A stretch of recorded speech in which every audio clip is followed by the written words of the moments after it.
இப்போ என்டிஏ கூட்டத்துக்கு 10 லட்சம் பேர் வருவார்கள், 5 லட்சம் பேர் வருவார்னாங்க. எத்தனை லட்சம் பேர் வந்தாங்க? 1 லட்சம் கூட வந்தாங்களான்னு. வந்தவங்கெல்லாம் தூங்கிட்டு இருந்தாங்கன்னு சொல்லி இந்த மொட்டை வெயிலில் எவனா கூட்டம் போடுவானாங்க?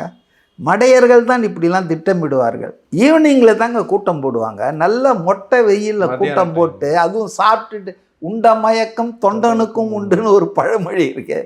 இவர் ஊன்னு கத்தின்னு இருப்பார். இந்த அழகில் மோடி வந்ததும் சூரியன் மறைஞ்சதுன்னு இவர் சொல்ல, முதல்வர் உடனே நீ காலையே பார்த்துட்டு இருக்கிற மேலே திமுதுப்பார். தி லெவல் ஆஃப் ஆர்கியூமெண்ட்ஸு ஒரு சீஃப் மினிஸ்டர்கள், முன்னாள் சீஃப் மினிஸ்டர், இன்னாள் சீஃப் மினிஸ்டர் எப்படி பேசிகிட்டு இருக்க, சில்லறத்தனமாக இருக்குது, சைல்டிஷாக இருக்குது. This low. அதே போல் நீங்கள் என்னவோ கேட்க வந்தீங்க, அதாவது கூட்டணியை பற்றி கேட்க வந்தீங்க. அதாவது நான் சொல்கிறது எந்த அளவுக்கு ஏற்றுக்குவாங்க ஜனங்கன்னு தெரில.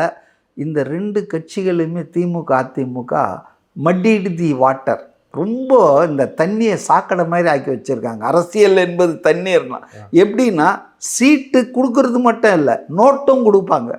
இப்போ உங்களுக்கு ஒரு ஒரு ஒரு கட்சி கேட்டுட்டு இருக்குதான், எந்த அணியிலும் சேராது, நான் பேர் சொல்ல விரும்பலை, 30 சீட்டு 300 கோடி, ஒரு ராஜ்யசபா சீட்டு, முடிஞ்சா துணை முதல்வர். இவ்வளவும் ஒரு கட்சி சொல்லிட்டு இருக்குதான். நான் எதுக்கு சொல்ல வரேன்னா, சீட்டோட கதை முடியறதில்ல. இப்போ திமுக 6 சீட்டு தான், 5 சீட்டுன்னா 10 சீட்டு கொடுத்தா 10 இன்ட்டு கோடி.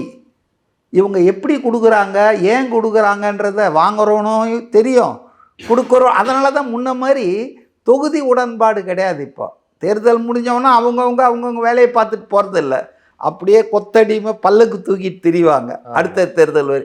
அது ஏன்னா பிகாஸ் ஆஃப் திஸ் மணி.